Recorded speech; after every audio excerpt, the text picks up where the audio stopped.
Welcome to Memoir 44, the analog AI. Um,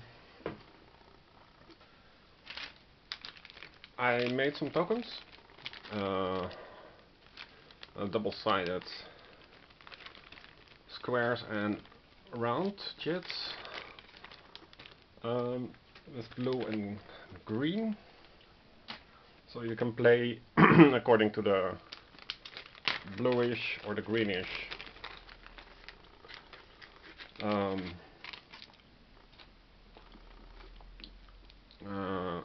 enemy AI. These have a nice weight to them. It's 6 layers of paper, so you can actually hear them, I think. They're nice to the touch. I colored them in with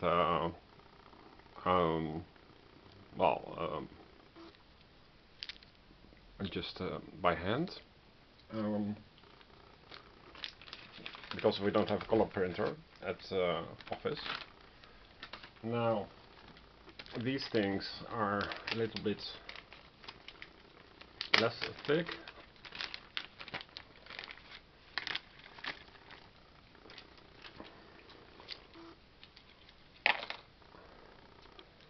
The idea is that the opponent that you play against is the units get a number.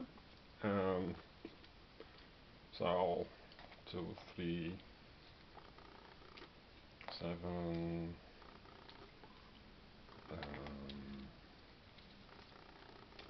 5, 4, 1. 1, 2, 3, 4, 5, 7. 1, 2, 3, 3, 4, 5, 7. That's enough. The other ones I don't use for this Pegasus Bridge. I already showed in a previous video that AI does work, and now I'm trying to test if the AI can hold up against me and if this chit stuff actually works.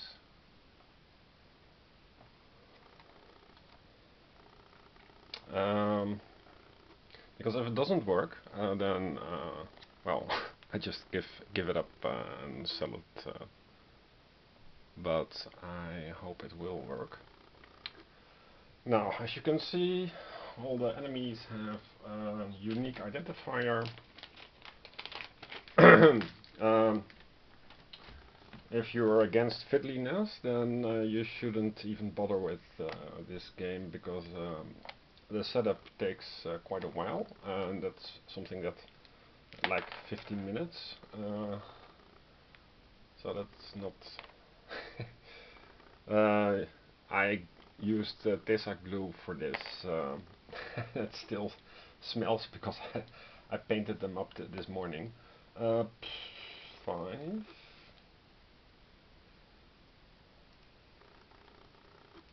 Where's 5? The idea is that I have corresponding colors. Uh-oh. 1, 2, 3, 4, 5. I don't have 5. That's lame.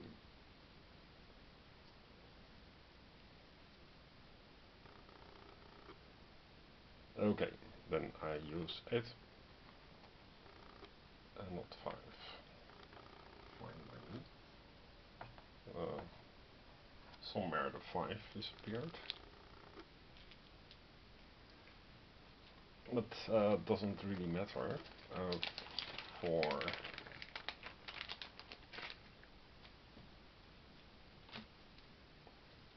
because they only have to be unique, so I need to have an 8. So this is the 8th division. And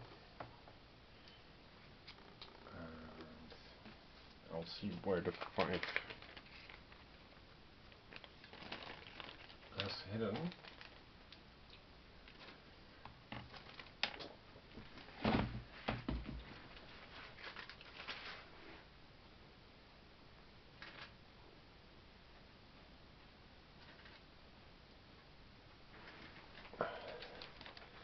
A nice side effect of this is that you can also have the computer play, or the computer, have the board play against itself by using the appropriate colors. So as you see, that the green guys are not the Germans, so they have to be blue. Blue, blue, blue. This needs to be flipped as well. We're not OCD at all. Okay, and I am going to play first. I also made this duck box. Some BGG guy uploaded this. It looks nice, but it's too wide for its own good. It's for sleeved cards, but who will sleeve cards? I mean, that's just not my thing. This encounter thing, access player takes 2 command cards, so I'm just putting 2 cards here on the side.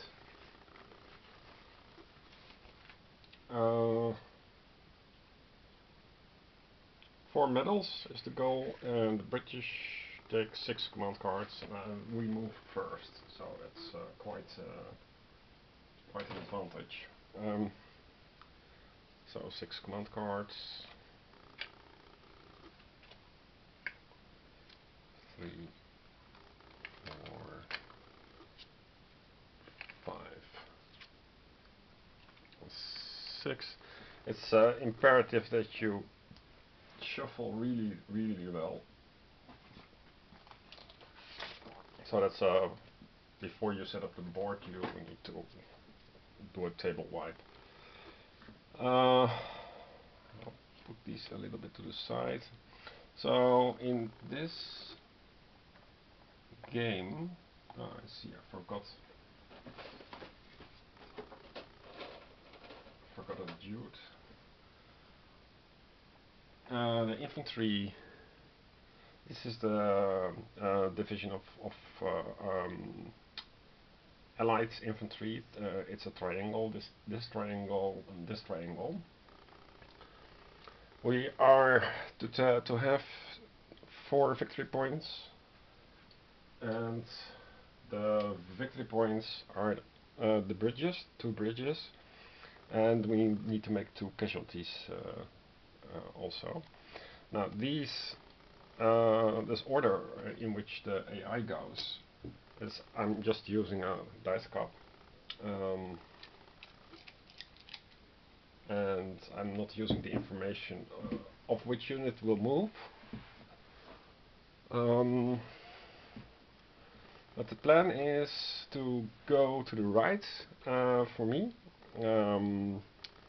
eliminate those 2 guys, capture the bridge, and then and then just go here and here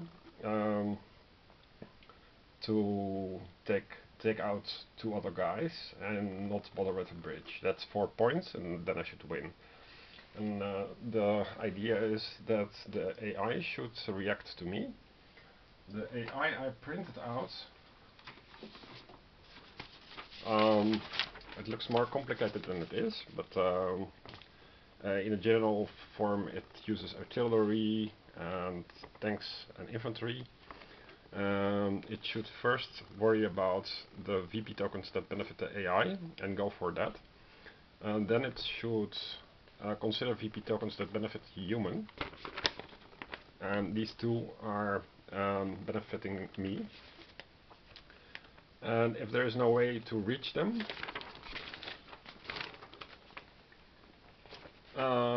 then they consider the VP tokens that benefit the AI in danger of capture by a human. So half of these things don't apply. And after these aspects have been taken care of or are no longer relevant, it goes to protect the last man. So if there is one unit, one figure of a unit standing, they will try to protect them. If that is not, otherwise they would lose a VP. And if that is not the case, then they will target artillery. There is no artillery in this practice example. Target tanks, and then they target infantry. If they cannot target anything, they will try to find a friend, and that has the effect that the units will try to consolidate in a bigger group, at least not alone. And if it has found a friend, then it will try to find bigger friends. So if it sees a group that it can go to, it will leave the group it has to a bigger group. And once they have joined a bigger group, they will try to move to a bridge, then a town, then a forest. That is at least a sensible thing, I think. The AI attack phase is just try to attack, and the move phase was to keep an attack option available, unless you can run for a VP. Then it will try to go maximum speed. So I think this makes quite some sense. I go first. As I said, I will move that way. At least I'll try to. Also, in case of doubt, the AI will try to occupy border spaces. So these two